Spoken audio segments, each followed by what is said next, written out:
সকলকে জানাই গণেশ চতুর্থীর অনেক অনেক শুভেচ্ছা। আশা করি সবাই খুব ভালো আছেন, নিজের খেয়াল রাখছেন, নিজের পরিবারের খেয়াল রাখছেন। দেখতে দেখতে আমাদের এই চ্যানেলে, আমাদের এই প্ল্যাটফর্মে ৫০ খানা এপিসোড আমরা কিন্তু আপলোড করে ফেলেছি। সবটাই আপনাদের ভালোবাসার জন্য, সবটাই আপনাদের প্রশ্রয়ের জন্য। আজও একখানা নতুন এপিসোড নিয়ে আমরা হাজির। আজকাল যেটা হচ্ছে, আজকাল একটু বেশি আমরা ভয়ের অভিজ্ঞতা শোনাচ্ছি, কারণ সেই রকম অভিজ্ঞতাই আমরা বেশি পাচ্ছি। আমি জাস্ট এইটুকুই রিকোয়েস্ট করতে চাই, আপনারা যারা অভিজ্ঞতা শেয়ার করছেন নিজেদের জীবনের রিয়েল লাইফ এক্সপিরিয়েন্সেস, শুধুমাত্র যে ভয়ের অভিজ্ঞতা পাঠাতে হবে এরকম কিন্তু একেবারেই নয়। আপনার জীবনের যে কোনো রকমের এক্সপিরিয়েন্স হতে পারে, সেটা ভালোবাসা হতে পারে, মন খারাপ হতে পারে, এমন কোনো এক্সপিরিয়েন্স যা আপনার মনে দাগ কেটেছে, যে কোনো রকমের অভিজ্ঞতা আপনি কিন্তু আমাদের সাথে শেয়ার করতেই পারেন। যদি চান আপনি সেটা রেকর্ড করে পাঠাতে পারেন, আর যদি আপনি চান লিখে পাঠাবেন, তাহলে আমি আপনার হয়ে সেটা পড়ে শোনাবো। আজ আপনাদের জন্য রয়েছে ৩খানা অভিজ্ঞতা, এবং ৩টে অভিজ্ঞতাই কিন্তু বেশ অদ্ভুত। আমরা সোজা চলে যাব প্রথম অভিজ্ঞতায়। প্রথম অভিজ্ঞতা শেয়ার করেছেন ব্রততী ঘোষাল, এবং ব্রততীদি নিজের জীবনেরই একটা অভিজ্ঞতা লিখে পাঠিয়েছেন। আমি সেটাই আপনাদের পড়ে শোনাচ্ছি।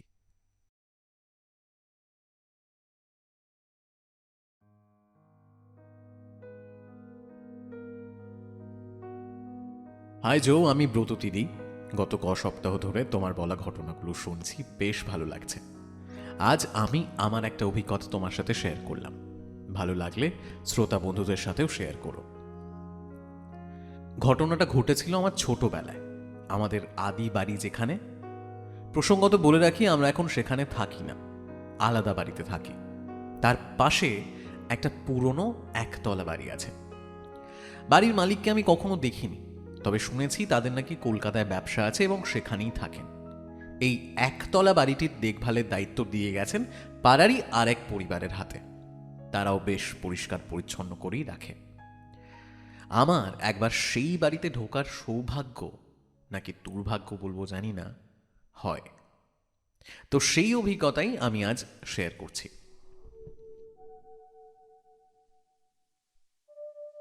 ছোটবেলায় যৌথ পরিবার ছিল আমাদের।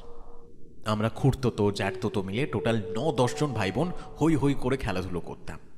কখনো খামারে, কখনো বাগানে, আবার কখনো ছাদে। তো সেদিনও আমরা ছাদে ক্রিকেট খেলছিলাম। নিয়ম ছিল ছাদের মধ্যেই বল মারতে হবে, আর যে বল বাইরে মেরে পাঠাবে তাকে কিন্তু সেটা খুঁজে আনতে হবে। তো খেলা চলছিল। এমন সময় আমার এক খুঁড়তো ভাই বল মেরে বাড়ির গায়ে একটা পাঁচিলের ব্যবধানে থাকা ওই বাড়িতে বলটা পাঠায়। তো নিয়ম অনুযায়ী ওকেই বলটা আনতে হবে। আচ্ছা, এটাও বলে রাখি, যেহেতু ওই বাড়ির দায়িত্বে ছিলেন ওই আরেকটা বাড়ির পরিবার, মানে আরেকটা বাড়ির লোকজন, তাই তাদের কাছেই এই বাড়ির চাবি থাকতো। তো সেই বাড়ি থেকে চাবি এনে এই বাড়ির গেটটা খুলতে হবে। যথারীতি ভাই বলটা আনতে চলে যায়, কিন্তু ফিরে আসার কোনো নাম নেই। প্রায় ২০ মিনিট অপেক্ষা করার পর আমি ভাইকে খুঁজতে ওই বাড়িটার সামনে যাই। গিয়ে দেখি দরজার পাল্লা ভেজানো। ঠেলা দিতেই দরজা খুলে যায়। বাড়ির ভেতরে বড় উঠোন, উঠোনের একদিকে সার দেয়া ঘর, মাঝখানে দুটো আম গাছ। আম গাছের তলাতেই লাল বলটা পড়ে আছে। সেটা নিয়ে বেরিয়ে আসতে যাব, আর তখনই চোখ যায় কলতলায়। আমি দেখি ভাই সেখানে অজ্ঞান হয়ে পড়ে আছে। আমি কল পাম্প করে জল বার করে ওর মুখে চোখে ছিটিয়ে জ্ঞান ফেরাই। ওর জ্ঞান ফেরার সাথে সাথে ও জাস্ট একটাই কথা বলে, পালক জুজু, আর বলেই দৌড়ে পালিয়ে যায়। আমি একটু ভ্যাবাচাকা খেয়ে যাই। আমি ঠিক বুঝে উঠতে পারি না কি হয়েছে। তো আমি বলটা নিয়ে ওই দরজায় তালাচাবি দিতে যাব, এমন সময় দরজার সোজাসুজি যে ঘরটা, সেদিকে আমার চোখ চলে যায়। আর দেখি এক অদ্ভুত দর্শন পালকের পোশাক পরা একটা লোক আমার দিকে ঠিক এক দৃষ্টিতে চেয়ে আছে।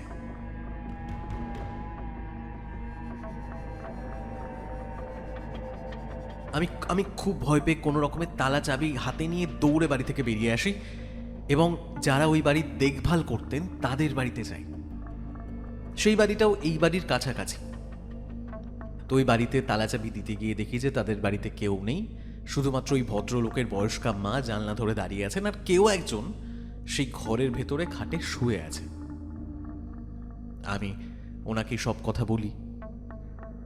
তো উনি মানে দিদুন বলেন যে না তেমন কিছু নয়, ওই বারান্দার ওইখানে তুমি চাবিটা ঝুলিয়ে রেখে চলে যাও। আমি এটাও বলি যে আমি ভয়ে ওই ওই বাড়িতে তালা চাবি দিতে পারিনি। তো দিদুন বলেন যে হ্যাঁ ঠিক আছে, সেসব পরে হবে, এখন তুমি বাড়ি যাও। তো আমি ওইখানে তালা চাবি রেখে বাড়িতে চলে আসি এবং বাড়িতে এসেই মায়ের কাছে বিস্তর বকুনি শুনি। তার সাথে আমার ঠাকুমাও আমায় বকা লাগান, বলেন ওদের বাড়িতে অঘটন ঘটেছে, ওখানে না গেলেই কি চলছিল না? অঘটন? কিন্তু কেউ তো ছিল না ও বাড়িতে। আর কি ঘটেছে আমি আমার ঠাকুমাকে জিজ্ঞেস করতেই ঠাকুমা আমায় বললেন যে কেন তুমি জানো না, ওই দিদুন তো নেই আর।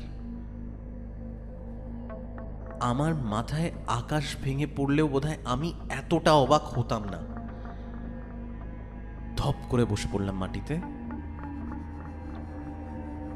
দিদুন যদি মারা গিয়ে থাকেন, তাহলে যার সাথে আমি এতক্ষণ কথা বলে এলাম ওটাকে।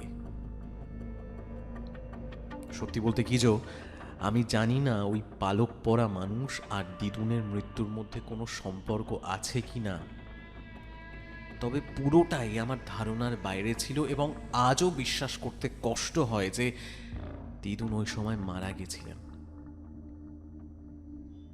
আমি সত্যি আজও এই ব্যাপারটা মেলাতে পারি না। যাই হোক, ভালো থেকো তুমি, শুভেচ্ছা রইল।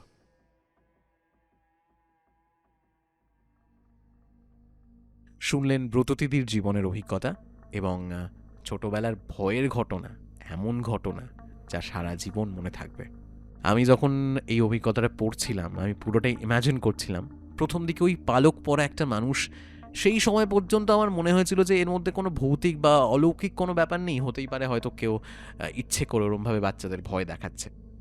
কিন্তু তারপরে যখন এইটা জানা গেল যে সেই দিদুন আর বেঁচে নেই, তখন কিন্তু ব্যাপারটা বেশ অন্যরকম।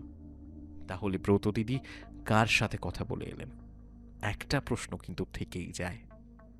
যাই হোক, কেমন লাগলো আপনাদের জানাতে একেবারেই ভুলবেন না। নিজেদের মতামত অবশ্যই কমেন্ট সেকশনে শেয়ার করবেন এবং যদি আপনি আপনার কোনো এক্সপিরিয়েন্স শেয়ার করতে চান আপনি সেটা খুব সহজেই করতে পারেন। ইটস ভেরি সিম্পল, আপনাকে লিখতে হবে অথবা রেকর্ড করতে হবে, তারপর সেটা পাঠাতে হবে আমাদের ফেসবুক পেজে, আর না হয় আপনি মেইল করতে পারেন। আমার ইমেল অ্যাড্রেস storywithjoe@gmail.com। চলে যাচ্ছি আজকের পরের অভিজ্ঞতায়। আজকের পরবর্তী অভিজ্ঞতা পাঠিয়েছেন সুমিতা পাল এবং সুমিতার জীবনেও ঠিক কী ঘটনা ঘটেছিল, সুমিতার অভিজ্ঞতাও কিন্তু ছোটবেলার অভিজ্ঞতা, ঠিক কি হয়েছিল চলুন শুনিয়ে ফেলি। হ্যালো দাদা, আমার নাম সুমিতা এবং আমি মধ্যমগ্রাম থেকে বলছি। তোমার পেজের গল্পগুলো আমার খুব ভালো লাগে, তাই ভাবলাম আমার একটা অভিজ্ঞতা আমি তোমার সাথে শেয়ার করি। আমার এই ঘটনাটা বেশ অদ্ভুত। যখন ঘটনাটি ঘটে তখন আমার বয়স 4 বছর। ঘটনাটি আমার ঠিক মনে নেই, কিন্তু আমি আমার মায়ের থেকে পুরোটা শুনেছি। সাধারণভাবে বাচ্চারা 2 থেকে 3 বছরের মধ্যেই কথা বলতে পারে, কিন্তু আমার বয়স 4 বছর হওয়ার পরেও নাকি আমি কথা বলতে পারতাম না। আর সেই কারণেই আমার মা তারাপীঠে তারা মায়ের কাছে মানত করে যে আমি কথা বলতে পারলে আমাকে নিয়ে তারা মায়ের কাছে মা পুজো দিয়ে আসবে। যথারীতি কয়েক মাসের মধ্যে আমি কথা বলতে পারি এবং তারপর আমি স্কুলে ভর্তি হই। এভাবেই কয়েক বছর পার হয়ে যায়। এবার যখন আমার 6-7 বছর বয়স, তখন থেকে আমি খুব ভয় পেতে শুরু করি। সবার মাঝখানে থেকেও আমার খুব ভয় লাগতো। মনে হতো আমার সামনে চুল ছেড়ে বিশাল আকৃতির ছায়ামূর্তি দাঁড়িয়ে আছে, যা দেখে আমি ভয়ে কান্নাকাটি করতাম। কিন্তু সেই ছায়ামূর্তি আর কেউ দেখতে পেত না। মাঝে মধ্যেই মাঝরাতে আমি ঘর থেকে বেরিয়ে আসার চেষ্টা করতাম। যেহেতু অনেক ছোট ছিলাম তাই ছিটকিনি পর্যন্ত আমার হাত যেত না। আমি লাফিয়ে লাফিয়ে নাকি দরজা খোলার চেষ্টা করতাম, আর এই আওয়াজে বাবা মার ঘুম ভেঙে যেত। এবার কিছুদিন পর থেকে এই ঘটনা বন্ধ হয়ে যায় এবং তারপর যখন আমার বয়স 10 কি 11, একদিন রাতে আমি স্বপ্ন দেখি। মাঝখানে আমি এটা বলতে ভুলে গেছি যে আমাদের জয়েন্ট ফ্যামিলি। আমি স্বপ্নে দেখি আমার জেঠুর বাড়িতে আমি আছি এবং আমার জেঠিমা তখন রান্না করছে, আর আমি আর আমার ভাই এবং দিদি আমরা খেলছি। এবার হঠাৎ করেই তারা ভয় পেয়ে খাটের নিচে ঢুকে যায়, আর আমি দেখি কেউ একটা হাতের দা নিয়ে ঘরে ঢোকে। সে মাথায় একটা বড় কালো টুপি পরেছিল, হাতে কালো গ্লাভস, গায়ে কালো ড্রেস, এবং ঠোঁটের চারপাশটা ওই মায়ের ঠোঁট যেমন হয়, মা তারার ঠোঁট যেমন হয় লাল রঙের, ঠিক তেমন। ঘরে ঢুকেই সে আমার জেঠির মাথায় আঘাত করে এবং জেঠির মাথা থেকে রক্ত বেরোয়। এবার এই দেখে আমরা ভয়ে লুকিয়ে পড়ি এবং সুযোগ পেতে আমরা সেখান থেকে বেরিয়ে আমাদের বাড়ি চলে আসি। বাড়িতে এসে সবাইকে সবটা বলি, সবাই দৌড়তে দৌড়তে জেঠিমার বাড়িতে আবার যাই। তখন আমার জেঠিমা আমাকে জিজ্ঞেস করে আমার কুমকুম টিপে কি 3টে রঙের লাল রং মিশে গেছে, এবং আমার জেঠিমা এই কথাও বলেন যে আমাদের বাড়ির 3জন নাকি মারা যাবে। তখনই আমার ঘুম ভেঙে যায়, আর ঘুম থেকে উঠেই দেখি সত্যি আমার টিপে 3টে লাল রং মিশে আছে। এই স্বপ্নটা আমার আজও খুব পরিষ্কার মনে আছে, কিন্তু আমি এই স্বপ্নটা সেই সময় কাউকে বলি না। আশ্চর্যের বিষয় এইটাই, যখন আমি ঘুমোতে যেতাম আমি এই একই স্বপ্ন বারবার দেখতাম, যার জন্য টানা 1 মাস আমি ভালো করে ঘুমোতে পারিনি। এরপর না পেরে আমি সবটা মাকে বলি, এবং আমার মা প্রথমে বিশ্বাস না করলে পরে বিশ্বাস করে। তারপর আমার মায়ের মনে পড়ে সেই মানতের কথা। এই পুরো ঘটনাটা ঘটেছিল ঠিক কালী পুজোর 2 মাস আগে। তারপর একদিন ঠিক হয় আমরা বাড়ির সবাই তারাপীঠে যাব পুজো দিতে। এবার যেদিন পুজো দিতে যাব বলে ঠিক হয়, সেদিন রাতে আমার মা আমাকে বলে, ঠাকুরের সামনে বসে বল যে মা, আমরা সবাই তোমার পুজো দিতে যাব, এমন স্বপ্ন আর দেখিও না। আশ্চর্যভাবে সেই রাত থেকে আমি আর কোনো রকম স্বপ্ন দেখিনি। সেই রাতে আমি খুব শান্তিতে ঘুমোই। তারপরের দিন কালী পুজোর দিন আমরা তারাপীঠে গিয়ে পুজো দিয়ে আসি। এই ছিল আমার জীবনের অভিজ্ঞতা। আমার সাথে একেবারেই ছোটবেলায় যা ঘটেছিল সেটা আমি মায়ের মুখ থেকে শুনেছি, তবে এই 10-11 বছর বয়সে যা ঘটেছিল এই স্বপ্নের ব্যাপারটা, সেটা আমার আজও খুব ভালোভাবে মনে আছে। আমি জানি না কি ছিল, তবে এই ব্যাপারটা আমার জন্য খুব অদ্ভুত।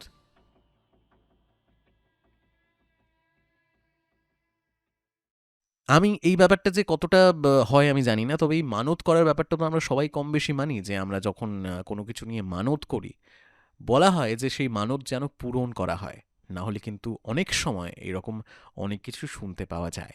আশা করি সুমিতা এবং সুমিতার পুরো পরিবার এখন খুব ভালো আছেন। যাই হোক, চলে যাব আজকের শেষ অভিজ্ঞতায়। আজকের শেষ অভিজ্ঞতা পাঠিয়েছেন দেবলীনা মুখার্জি ব্যানার্জি, এবং দেবলীনাও কিন্তু নিজের একখানা ঘটনা লিখে পাঠিয়েছেন। দেবলীনার এই অভিজ্ঞতাটা কিন্তু বেশ অন্য রকমের। দেবলীনার চোখের সামনে দেখা ঠিক কী ঘটেছিল, চলুন শোনাই আপনাদের। নমস্কার দাদা, আমি এর আগে আমার দাদুর বাড়ির কিছু ঘটনা শেয়ার করেছিলাম, তবে আজ আমি যে ঘটনাটা বলতে চলেছি সেটা খুবই ভয়ঙ্কর। এটা কোনো বাড়ির ঘটনা নয়, বরং কালো জাদু নিয়ে। প্রথমেই বলি, আমার খুব কাছের একজন রিলেটিভ, তার সাথে ঘটেছিল। এই কাণ্ড চলে ওর সাথে প্রায় 3 বছর। এই সবটাই আমার চোখের সামনে আমি দেখি। এবার ধরে নেওয়া যাক তার নাম রিমি, কারণ আমি আসল নামটা বলতে চাইছি না। এবার আমি অভিজ্ঞতাটা শোনাই। একদিন সকালে হঠাৎ করে আমার কাছে ফোন আসে যে রিমি সকাল থেকে নাকি কী সব উল্টো পাল্টা দেখছে, আর ওরা খুব ভয় পাচ্ছে, তাই আমাকে আর আমার হাজব্যান্ডকে ওদের বাড়ি যেতে বলছে। সেই সময় আমার মেয়ে ছিল খুব ছোট, তাই আমি যেতে পারিনি, তবে আমার হাজব্যান্ড সেখানে যায়। এরপর রাত্রেবেলা আমি আমার হাজব্যান্ডকে ফোন করে জিজ্ঞেস করি যে কী হয়েছে। আমার হাজব্যান্ড আমার যেটা বলে সেটা শুনে আমি প্রচণ্ড অবাক হয়ে যাই। ও বলল, রিমি কাউকে দেখতে পাচ্ছে, কিন্তু আমরা তাকে দেখতে পাচ্ছি না। ও আরও বলল যে রিমিকে যখন ও জিজ্ঞেস করছে যে ও কি দেখতে পাচ্ছে, রিমি বলছে যে ও একটা আন্টিকে দেখতে পাচ্ছে যে কিনা সাদা শাড়ি পরে আছে, আর তার কপালের মাঝ বরাবর একটা বড় ছুরি, সেখান থেকে রক্ত বেরোচ্ছে, আর সেই রক্ত তার গোটা মুখ ভাসিয়ে দিচ্ছে। পরদিন সকালে আমি মেয়েকে নিয়ে সেখানে যাই, আর আমার হাজবেন্ড বাড়ি চলে আসে। এবার আমি তো সবসময় রিমির সাথে থাকছিলাম, ওকে কোথাও একা ছাড়া যাচ্ছিল না, কারণ কেউ নাকি ওকে নাম ধরে ডাকছিল, আর যখন তখন ওর গলা টিপে ধরছিল। দাদা, তুমি বিশ্বাস করবে না, ও গলায় হাত দিয়ে ছটফট করতো এবং ওর চোখ মুখ লাল হয়ে যেত। তারপর আমি আর রিমির মা যখন ওকে এসে জড়িয়ে ধরতাম, তখনও স্বাভাবিক হতো।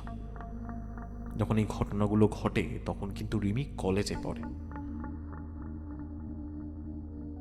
এমনই একদিন সকালে আমি আর রিমি ঘরে বসে টিভি দেখছিলাম। আমি রকিং চেয়ারে বসেছিলাম, আর রিমি ঠিক আমার সামনে সোফায় বসেছিল। ও হঠাৎ আমাকে বলে যে তুমি ওখান থেকে উঠে এসে আমার পাশে এইখানে বসো। আমি তখন হেসে বলি, কেন রে, তুই কি আবার আমার মধ্যে ভূত দেখছিস নাকি? তখনও বলে যে না, তোমার মাথার উপরে যে ফ্যানটা আছে ওতে একটা ডেড বডি ঝুলছে, আর তার পা নাকি আমার মাথায় ঠেকছে। এটা শুনে আমি তাড়াতাড়ি চেয়ার ছেড়ে সোফায় ওর পাশে এসে বসি। তখন ও আবার বলে যে আমি নাকি একজনের কোলের ওপরে বসে পড়েছি, যাকে আমি দেখতে পাচ্ছি না কিন্তু ও দেখতে পাচ্ছে।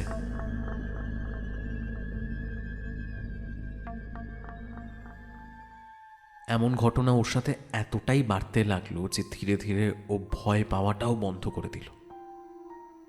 মানে কেমন যেন এই ব্যাপারগুলো ওর গা সওয়া হয়ে যায়। এরপর একদিন সকালে দেখলাম ওই 9টা মতো বাজে, রিমি চা খেয়ে আবার ঘুমিয়ে পড়ল। তারপর আমাদের সাথে কেমন যেন রাফলি কথাবার্তা বলছে, কেমন যেন ছাড়া ছাড়া ভাব। রিমি আমার মেয়েকে খুব ভালোবাসতো, কিন্তু সেদিন ওকে হঠাৎ করে খুব বকলো এবং একটা থাপ্পড় মারল। এতে আমি আর রিমির মা দুজনেই খুব অবাক হয়ে যাই। এরপর দেখি হঠাৎ করে ও নিজের কলেজের খাতাপত্র নিয়ে লিখতে বসলো এবং কিছু একটা লিখলো, এবং ঠিক দুপুর 2টো নাগাদ ওর ভাই স্কুল থেকে বাড়ি ফিরলে রিমির মা আমাদের সবার জন্য ভাত বাড়ল। কিন্তু রিমির ভাই স্নান করতে গেছিল, তাই টেবিলে ওর খাবারটা বেড়ে আমরা সবাই খেতে শুরু করলাম। কিন্তু দাদা, তুমি বিশ্বাস করবে না, রিমি নিজের পাতের পুরো ভাতটা নিমেষে শেষ করে ওর ভাইয়ের পাতের ভাতগুলোও খেয়ে নিল এবং চুপচাপ হাত ধুয়ে নিজের ঘরে শুতে চলে গেল।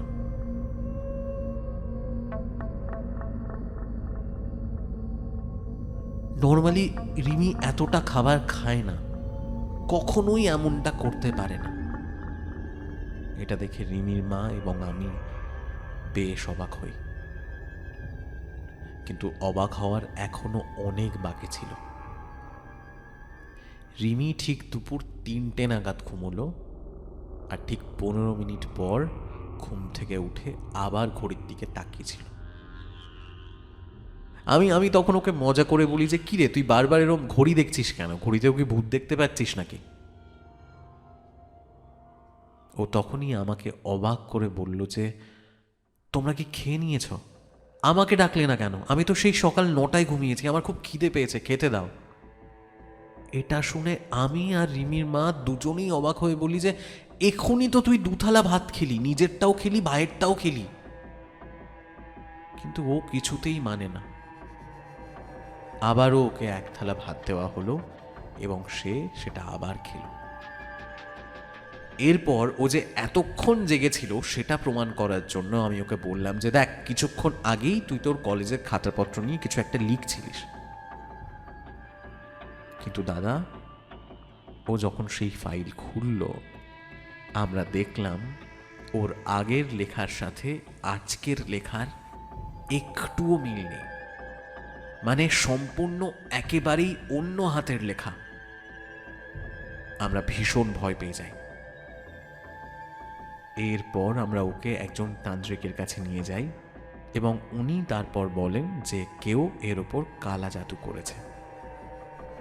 ঠিক কে করেছে সেটা জানতে বেশ খানিকটা সময় লাগবে, তবে ও সুস্থ হয়ে যাবে। এরপরেও কিন্তু রিমির সাথে অনেক ঘটনা ঘটেছে, তবে এখন কিন্তু রিমি সুস্থ হয়ে গেছে। মাঝখানে কী ঘটনা ঘটেছিল এরপর সেগুলো আমি পরে জানাবো। Thank you.